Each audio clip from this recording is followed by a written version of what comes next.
Why Biden just can't shake Trump in the polls. Ron, always great to see you. I read the new piece. You argue that there are two things hindering Biden that don't enable him to distance from Trump. What are those two things? Yeah, I think there are four core factors that are shaping the environment for 24 that have changed the world since Trump and Biden faced each other the first time in 2020.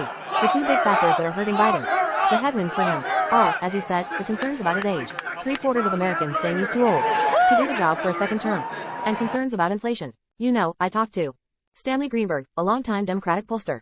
Since the 80s, his poll for parties all over the world, and he points out that destabilizing effect of inflation lasts longer in the minds and in the finances of average voters than political leaders often recognize. And then, though, there are two big factors on the other side that are weakening Trump, and one of those is abortion, the desire to the majority support for maintaining legal abortion, and the second really is insurrection and democracy, the belief that majority belief in the public that his actions after 2020 were illegal, unconstitutional. And when you take age and inflation on one side and abortion and insurrection on the other side, what you see right now is that sums the stalemate with regard to Biden. Here's what you wrote in part. You said the other big change weakening Democrats is that Biden is older now in polls. As many as 3/4 of Americans have said they believe Biden is too old to serve effectively as president. Far fewer Americans express that concern about Trump, though. He's only 3 years younger than Biden, which he's prone to do even when younger.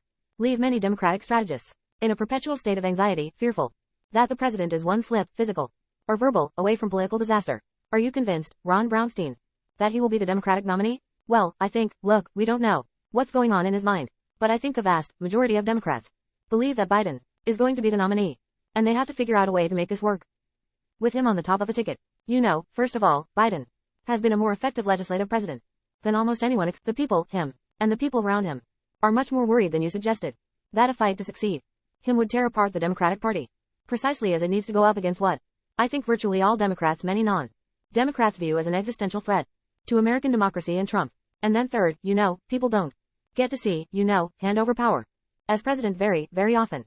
Who was the last president not run for re-election? I think it would be Calvin Coolidge, and not seek at least one re-election. There are lots of reasons why he should consider stepping off of the stage, but there are also some powerful ones for why he would stay in.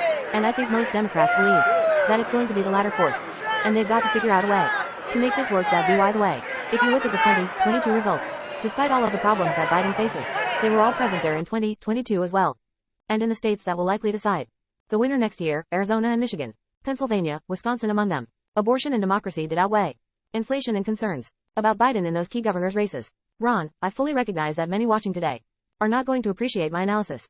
They're not going to appreciate the commentary, my effort to try and game out what might happen. For the record, I've spent the last several weeks talking about Trump and all of his legal impediments. But what if Donald Trump's nomination collapses under the weight of the indictments right next spring? The argument that, like Joe Biden's, the one who did and can beat Trump, goes away if there's another Republican nominee. Democrats to find themselves locked in with the president of the United States. Look, there's a lot of concern about Biden running against a different Republican, especially one who is younger.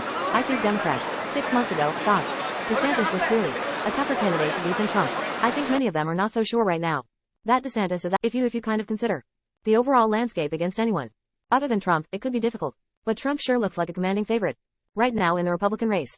Quick final comment. Relative to the Republican race, we showed that Wall Street Journal poll that shows Trump still maintaining his grasp on the GOP. Is that a reflection of an adherence to him or a reflection on that field that we all saw on the debate stage 2 weeks ago? I think it's more the former than the latter. I mean, I think what Trump has done is successfully convinced that it wasn't really hard, that the majority of the Republican electorate to view the indictments the way he wants them, to see them as an attack on them through him. Look, his message from the beginning has been that I am, in effect, the human wall that will protect you against all of the forces in society that he alleges, and many Republicans believe, are trying to marginalize them. And he has basically made this just the latest manifestation of that. So support